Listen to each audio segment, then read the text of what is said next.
যারা তারা হলো মুনাফিক। ইন্নাল মুনাফিকিনা ফি দারকিল আসফালি মিনান নার।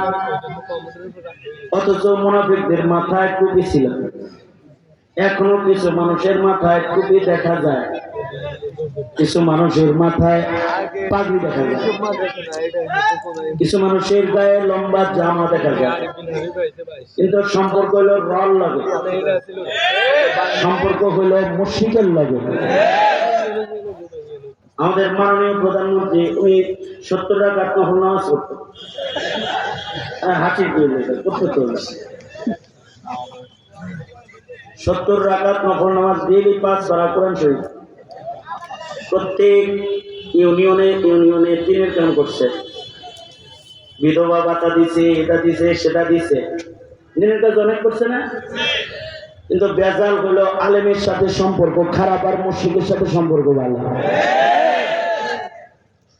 এটা আল্লাহ পাকের পছন্দ না। যদি কেউ ইমানদারের সাথে চলে, ইমানদার দাবি করে, কিন্তু ইহুদির সাথে সম্পর্ক, সে মুনাফিক হয়ে যায়। নাসারার লগে মিটিং করে মুনাফিক। এই এই এই ওদের সাথে এতটা মিটিং লেগে আছে, তাহলে মুনাফিক হয়ে যাবে। এ কারণে জমিনের কালিমাওয়ালা মুসলমান যারা, তাদের সতর্ক দৃষ্টি রাখতে হবে মুশরিকের সাথে সম্পর্ক প্রমাণিত হয়ে না যায়। ইসকনের সাথে সম্পর্ক প্রমাণিত করার সুযোগ নাই। আমাদের দেশের কিছু মুসলমান কি ইসকনের সাথে দেখা যায়। কালিমাওয়ালার ঘরে জন্ম নিছে, তাকে এই বুঝতেই দেওয়া হয় নাই যে তুমি কালিমাওয়ালা, তুমি জান্নাতি, তুমি যার সাথে সম্পর্ক রাখতে পারো না। কালিমাওয়ালার সম্পর্ক হবে কার সাথে? জোরে আওয়াজ করে বলেন, আরো জোরে আওয়াজ করে বলেন, কার সাথে? আল্লাহর সাথে সম্পর্ক হবে। কোন কালিমাওয়ালার সম্পর্ক মুশরিকের সাথে হয়ে গেলে এটা নেফাকাতের বড় দলিল। মুনাফিক যদি কেউ হয়ে যায়, তার অবস্থা খারাপ। মুনাফিক থাকবো কোথায়? জাহান্নামের উপরে না নিচে? বের হওয়ার কোন সম্ভাবনা আছে? এ কারণে সাহাবায়ে কেরাম নেফাকিকে সর্বোচ্চ ভয় করতেন। অথচ সাহাবায়ে কেরাম উম্মতের সবচেয়ে দামি মুমিন, এই উম্মতের শ্রেষ্ঠ মুমিন, যাদের ইমানের সনদ দান করেছেন স্বয়ং আল্লাহ, উলাইকা হুমুল মুমিনুনা হাক্কা। তারা সবসময় সতর্ক দৃষ্টি রাখতেন নেফাকি যেন নিজের ভেতরে না আসে। মুনাফিক হয়ে যাওয়ার দুশ্চিন্তা সবসময় করতেন। আবু বকরের মতো মানুষ মুনাফিক হওয়ার চিন্তা করতেন যে মুনাফিক যেন না হয়ে যায়। উমরের মতো, হানজালার মতো সাহাবী, যাকে জান্নাতের ফেরেশতারা গোসল দিচ্ছে, কিন্তু মুনাফিকির ভয় করতেন, না জানি আবার সূরাতান ইমানদার নাম যেন মুনাফিকের লিস্টে চলে না যায়। এ কারণে সম্পর্ক, এটার কারণে ইমানের সৌন্দর্য বাড়ে।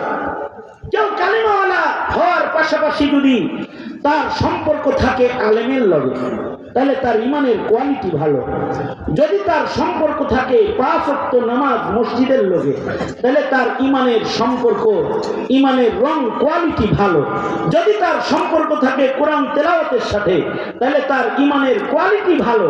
যদি তার সম্পর্ক থাকে প্রতিদিন জিকিরের সাথে, অথবা ওয়াজ নসিহতের সাথে, অথবা নবীজির সুন্নতের সাথে, যত আমলের কোয়ালিটি বাড়বে, ইমানের গঠন তত সুন্দর হবে। জরুরি কথা হলো, ইমানের গঠন যদি কারোর সুন্দর হয়, তাহলে লাভ আছে। কি লাভ? লাভ হলো যদি কোনো কারণে তার গুনাহ বেশিও হয়, নেকি কমও হয়, ইমান সুন্দর হলে আল্লাহ তাকে দয়া করবে। আল্লাহ পাকের একটা নাম রহমান রহিম, আল্লাহ পাকের একটা নাম গফফার, সত্তার, এগুলো আল্লাহর নাম। এই নামের দয়া মায়া ভালো মুমিন যারা, তাদের নসিব হয়ে যাবে। আল্লাহ তাআলা উসিলা বানায় তাকে মাফ করবে। যেমন এই যে এত রাত্রে বসে আছেন, এটা একটা উসিলা। হতে পারে এটার উসিলায় আল্লাহ তাআলা মরহুম বুজুর্গদের সাথে আপনাদেরকে জান্নাত দান করবেন। আজকে যদি মরহুম মুহতামিম সাহেব হুজুর যারা চলে গেছেন, মুরব্বী দুইজন, বড় দুইজন মুরব্বী যারা পাশে শুয়ে রয়েছেন, ওনারা যদি আজকে থাকতেন আপনাদের দেখে খুশি হইতেন না? ওনারা জান্নাতে আছেন, আপনারা ওনাদের পাশে বসে রয়েছেন, ওনারা খুশি। হতে পারে এটা উসিলা হবে ওনাদের সাথে আল্লাহ জান্নাতে যাওয়ার রাস্তা খোলা। কারণ প্রত্যেকটা কালিমাওয়ালাকে মহান আল্লাহ অনেক ভালোবাসেন। বাহানায় বাহানায় কালিমাওয়ালাকে জান্নাত দেওয়ার জন্য আল্লাহ তাআলা চেষ্টা করবেন।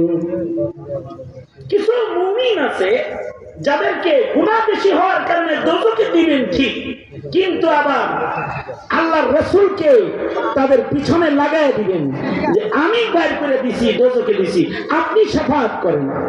আল্লাহু আকবার। নবী শাফাআত করবেন, আল্লাহ তাদের দোজখে পাঠিয়ে দিবে, কিন্তু খেরিহর মাদ্রাসার হাফেজ সাহেবরে লাগায় দিবে, এই তোর না লজিং রাখছিল লয়া না। বাপ যেমন সন্তানকে ঘর থেকে বের করে দেয়, কিন্তু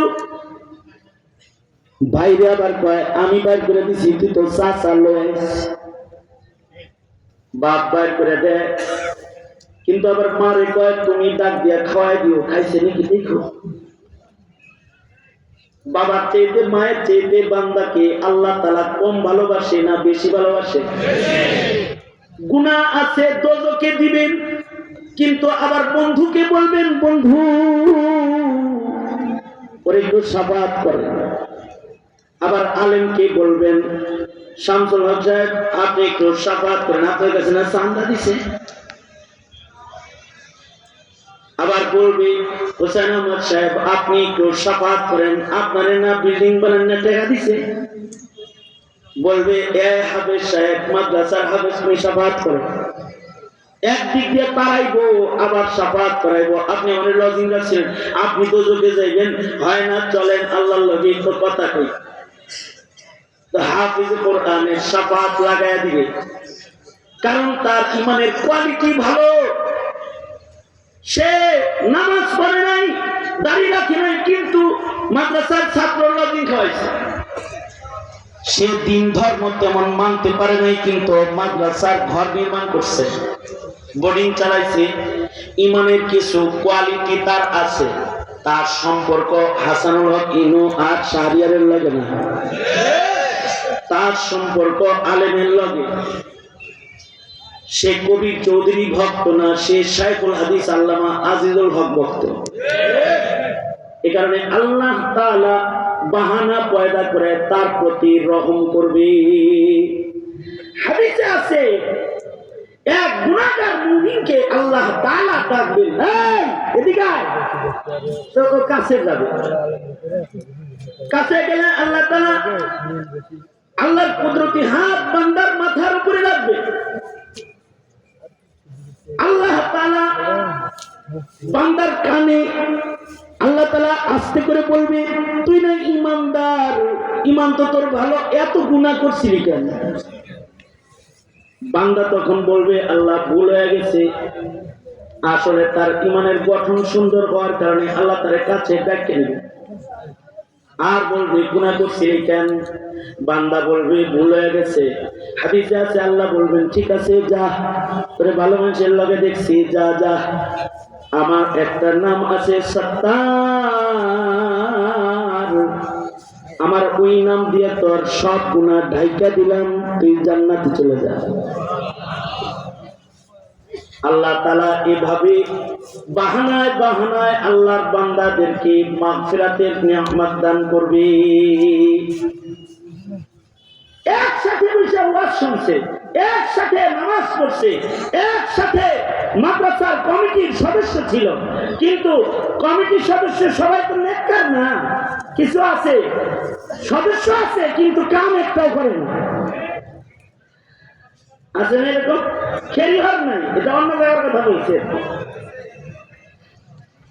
মসজিদ কমিটির সভাপতি কিন্তু জুমার নামাজ ছাড়া আর কোনো নামাজই করে না, আছে না এরকম? সেক্রেটারি আবার নামাজি, হে জান্নাতে যাইব গা।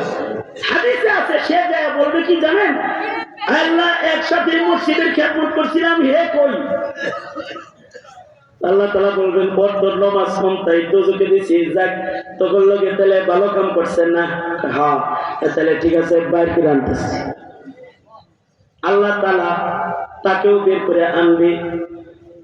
এমনকি ঈমান যদি ভালো হয়, মুসলিম শরীফের riwayat, আল্লাহ তাআলা দোজকে ফেলবে ঠিক, কিন্তু বান্দাটারে অজ্ঞান করে দোজকে ফেলবে। কিছু বান্দাকে আল্লাহ তাআলা অজ্ঞান করে দোজকে ফেলবে। দোজকে ফেলার সময় তার হিস আল্লাহ তাআলা উঠায় নিয়ে যাবে। ডাক্তার যেমন অপারেশন করার সময় অজ্ঞান করে অপারেশন করে, আল্লাহ তাআলা ওরকম বান্দাকে দোজকে তার গুনাহ ধৌত করার জন্য ফেলবে, কিন্তু অজ্ঞান করে ফেলবে। এবার দোজকে পুইরা কয়লা হয়ে গেলে বান্দাটাকে উঠায়া নহরে হায়াতের পানি দ্বারা আল্লাহ গোসল দিয়া সুস্থ বানায়া তাকে আল্লাহ জান্নাতে পাঠাবে। এই উসিলাগুলো আল্লাহ তাআলা দান করাবে। এখানে আল্লাহ বলে ওয়াবতাগু ইলাইহিল ওয়াসিলা। মানব জীবনে আলেমদের সামনে বসা, মাদ্রাসায় সাদকা খায়রাত করা, ওয়াজ মাহফিলে সময় কাটানো, এগুলো উসিলা জান্নাতে যাওয়া। আমাদের তো আমল কম, আমাদের উসিলা ছাড়া আর গতি কি?